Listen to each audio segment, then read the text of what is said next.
नमस्कार मित्रांनो, परत एकदा स्वागत आहे माझ्या नवीन व्हिडिओमध्ये। आज तुमचे प्रश्न आणि माझी उत्तरे असा विषय असणार आहे आपल्या व्हिडिओचा। बरेच कमेंट येत होते आणि इंस्टाग्रामला पण बरेच मित्रांना प्रश्न होते ओला उबेरच्या बाबतीत। तर त्या सगळ्या प्रश्नांची एक ओव्हरऑल एक व्हिडिओ बनवा म्हटलं, त्यामुळे बनवतोय। तर आपला आजचा पहिला प्रश्न असा आहे की भाऊ, तुमच्या गाडीमध्ये डॅश कॅमेरा कितीला घेतला सांगा ना। तर डॅश कॅम मला तसा तर 11,000ला पडलाय, पण तो मला म्हणजे आता ते माझा फॉल्ट आहे का ते डॅश कॅमचाच फॉल्ट आहे मला समजा नाही। पण त्याच्यात एक प्रॉब्लेम आहे, तुम्हाला सांगतो काय प्रॉब्लेम आहे। हा डॅश कॅम तर 70 MI चा आहे, पण त्याच्यात प्रॉब्लेम काय आहे, समजा आता गाडी बंद करतो मी।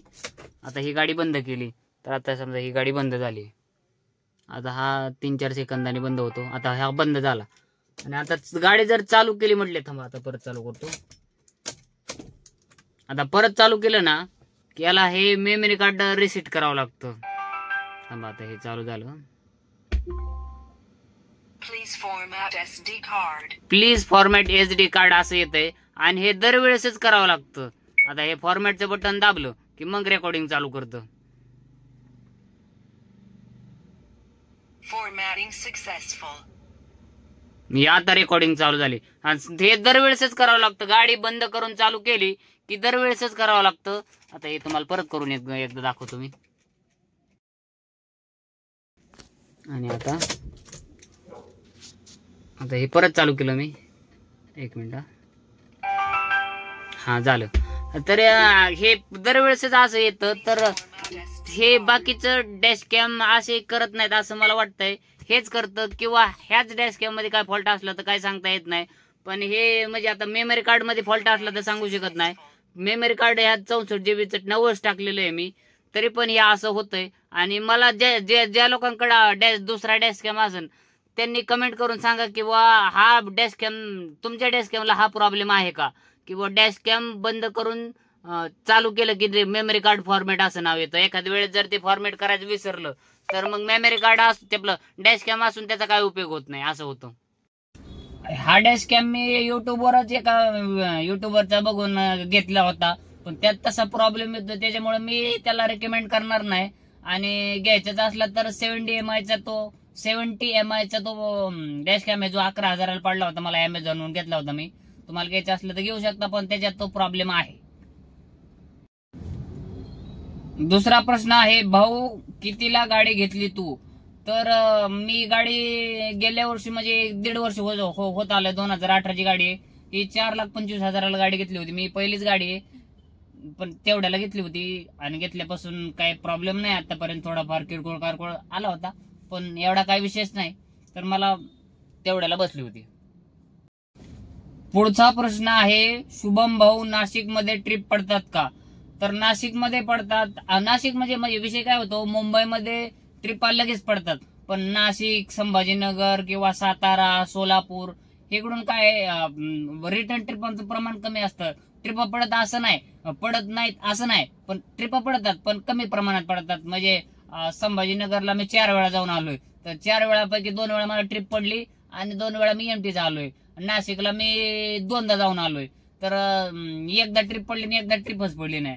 आणि म्हणजे पडली असती पण मी थांबलो नाही, का तर लगेच ट्रिप पडत नाही, फेक ट्रिप पडत आहेत। त्याच्यामुळे मग आपल्याला समजून जातं की ट्रिप पडन कराय, आणि लय वाट बघण्यात काही अर्थ नसतो। त्याच्यामुळे मग 12 तासात पडली तर ठीक आहे, त्यापेक्षा जास्त वेट करायचं मला ते बरोबर वाटत नाही। पण पडतात, ट्रिपा पडतात, नाशिक मधून पण पडतात आणि संभाजीनगर मधून पण पडतात, आणि मुंबई मधून तर काय विशेष नाही, मुंबई मधून पडतातच। पुढचा प्रश्न आहे, मित्रा तुझा CNG किती जातो? तर माझा CNG सिटी मध्ये म्हणाल तर 170-180 जातो, म्हणजे ओव्हरऑल। आणि जर चांगलाच ट्रॅफिक कमी असेल तर 200 पण जातो, पण हायवेला 220, कधी कधी 250, एकदा तर 300 सुद्धा गेलती। तर 200च्या वरच हायवेला, म्हणजे 220, 230, 250 सुद्धा जाती। भरपूर वेळा 250 गाडी गेलेली, आणि एकदा 300 सुद्धा गेलती। म्हणजे ते पुरेपूर रोडवर डिपेंड करतं, पण सिटीमध्ये म्हणजे ट्रॅफिक मध्ये 170, 180, 190, 200 ह्या मापात जातो एका टाकीत CNG, आणि फुल AC वरती। मी AC कधीच बंद करीत नाही। पुढचा प्रश्न आहे, ओला उबेर साठी गाडी चालवायला रेंट वरती मिळते का? तर मिळते, प्रायव्हेट मालकाची पण मिळते आणि भरपूर कंपन्या आहेत, एव्हरेस्ट फ्लीट आहे, बाकीच्या पण बऱ्याच कंपन्या आहेत त्यांच्याकडून मिळते. पण विषय काय आहे की त्या कंपन्यांमुळे आमच्या धंद्याची लई वाट लागली, त्याच्यामुळे मी असं सरळ सरळ त्यांचा ऍड्रेस देणार नाही. पण जर तुम्हाला खरंच रेंटवरती गाडी चालवायची तर तुम्ही थोडं सर्च केलं तर तुम्हाला भेटून जाईल कुठं गाडी रेंटवरती मिळते. आणि रेंटच्या मी म्हणेन की बुवा कंपन्यांच्या भानगडीत पडू नका, का तर त्या फक्त लुटायचेच काम करतात. आणि म्हणजे तुम्हाला जर अनुभव घ्यायचा असला तर जाऊ शकता, पण त्याच्यात पैसे मनावं असे राहत नाहीत, कष्ट फार करावं लागतं. त्याच्यामुळं रेंटवरच्या भानगडीत पडू नका. ते घेऊस तर लय मजा वाटते आपल्याला. ते आता कसं आहे, प्रत्यक्षात ती गाडी चालवायच्या पुढे समजत आपल्याला काय विषय. आधी असं बाहेरून किती पण सांगू द्या, काय म्हणजे आता समजलं असेल तुम्हाला. पुढचा प्रश्न आहे, उबेर मध्ये राईड एक्सेप्ट केल्यानंतर नॅव्हिगेशन येत नाही तेव्हा काय करायचं मी सांगतो तुम्हाला. एक्सेप्ट केल्यानंतर नॅव्हिगेशन बटन जर आलं नाही तर तुम्ही हे बटन दाबायचं. असं बटन दाबलं गेलं की नॅव्हिगेशन येतं. आता हे इथं नॅव्हिगेशन वर दाबलं गेलं की मॅप वरती घेऊन जात. ते का होतं की हे जरा समजा आपण चुकून जर असं नॉर्मल हात लागला कुठं की हे नॅव्हिगेशनचं बटन गायब होतं, तसं झालं तर हे इथं दाबायचं गेलं की नॅव्हिगेशन येतं. आता हे बघा, समजलं? ओके. पुढचा प्रश्न आहे, तुझी गाडी मुंबई पासिंगची आहे का? नाही, माझी गाडी पुण्याचीच पासिंग आहे. MH12QW1816 माझा गाडी नंबर आहे. आणि माझा तो इंस्टाग्रामला डीपी आहे तो माझ्याकडे जेव्हा एव्हरेस्ट फ्लीट कंपनीची गाडी होती ती मुंबई पासिंगची होती, आणि तोच डीपी मी अजून इंस्टाग्रामला ठेवलेला आहे. आता नवीन बदलावं लागेल, पण काय होते मला ते चांगले माझे फोटोज येत नाहीत, कव्हा तरी एखादा आलेला असतो. तोच डीपी अजून कव्हर पण चालू आहे. त्याच्यामुळे त्या गाडीचा नंबर MH01 होता आणि ती मुंबईची गाडी होती. ही गाडी माझी पुण्याची आहे. आणि ह्या गाडीचा माझ्याकडे असं डीपी ठेवायसारखा एक पण फोटो नाही. त्याच्यामुळे व्हिडिओ बस भरपूर आहेत, पण व्हिडिओ डीपीत कसं काय ठेवता? त्याच्यामुळे हा भावाचा प्रश्न आहे की मुंबई पासिंगची. तर नाही, माझी गाडी पुण्याचीच आहे आणि मी पण पुण्यात राहतो. पुढचा प्रश्न आहे, व्हाईट शर्ट घालायला लागतोय का भाऊ? तर नक्कीच घालावा लागतो, पण पुण्यात म्हणजे एवढं काय विशेष नाही, पण घालणं कंपल्सरी आहे. मुंबईला गेल्यावर जर अडवलं तर आपल्याला व्हाईट शर्ट वरून फाईन मारतात. आता पुण्यामध्ये एवढं काय कडक वातावरण नाही, पण बाहेर जर ट्रिप घेऊन गेलं, पोलिसांनी जर अडवलं तर व्हाईट शर्ट नाही म्हणून आपल्याला फाईन बऱ्याच लोकांना पडतं. त्याच्यामुळे व्हाईट शर्ट घालावा लागतो. पुढचा प्रश्न आहे, ओला उबेरला किती वर्ष जुनी गाडी चालवू शकतो?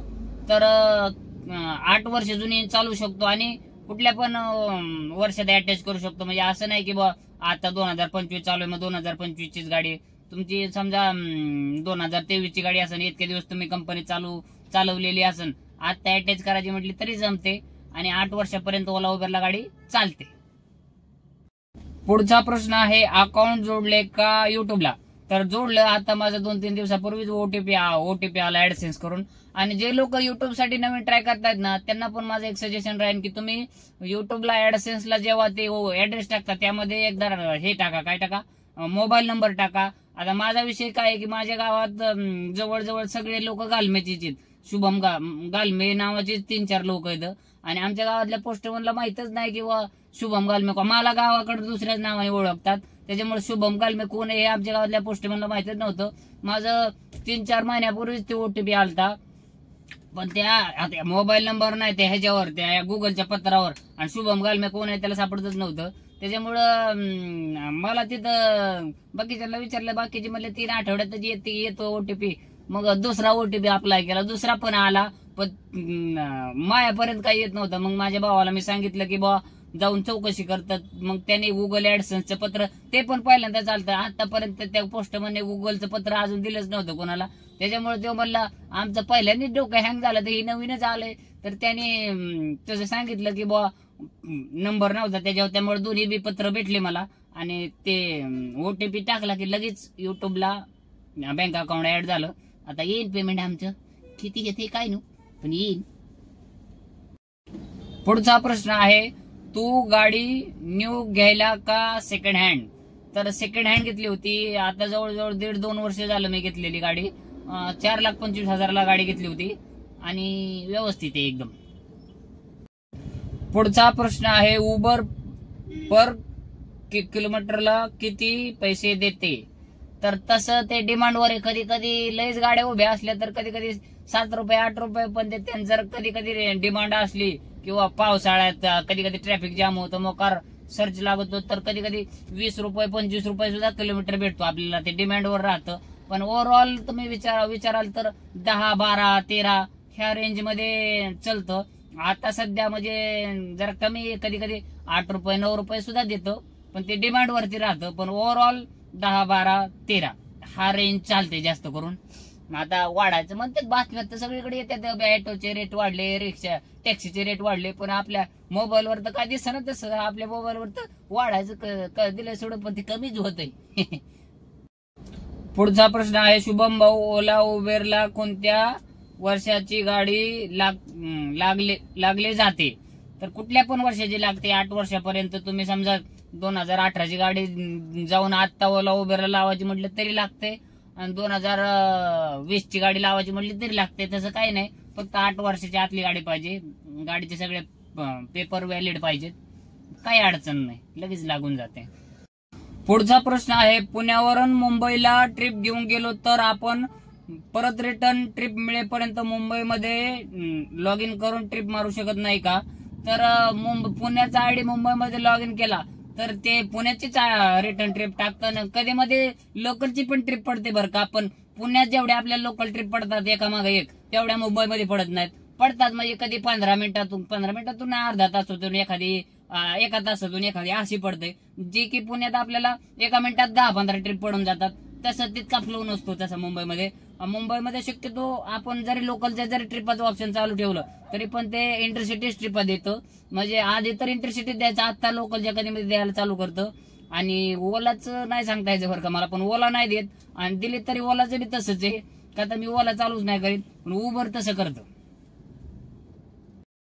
पुढचा प्रश्न आहे, मुंबईला कोणत्या हायवेने जातो, जुना की नवीन? तर एक्सप्रेस हायवेने जातो, आणि कस्टमर पण त्याच हायवेने घ्यायला सांगतात.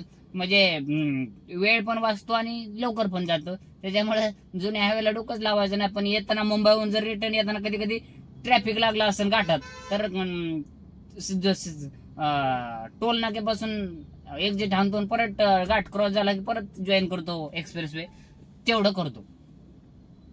तर चला ठीक आहे, एवढेच प्रश्न होते. अजून काय प्रश्न असतील तर नक्की कमेंट मध्ये सांगा. आणि बऱ्याच लोकांचे फोन पण येतात आणि मेसेज पण येतात इंस्टाग्रामला, तर सगळ्यांनाच मी रिप्लाय करू शकत नाही. पण खरंच तुमचं जेन्युइन काम असेल तरच मेसेज करत जा. आणि विषय काय होतो की मी पण गाडी चालवता असतो, कधी कधी बरेच फोन येतात, त्याच्यामुळे मी फोन उचलत नाही. त्याच्यामुळे कोणी वाईट वाटून घेऊ नका, बऱ्याच लोकांचे फोन उचलत नाही. व्हिडिओ आवडला तर लाईक शेअर सबस्क्राईब नक्की करा. धन्यवाद.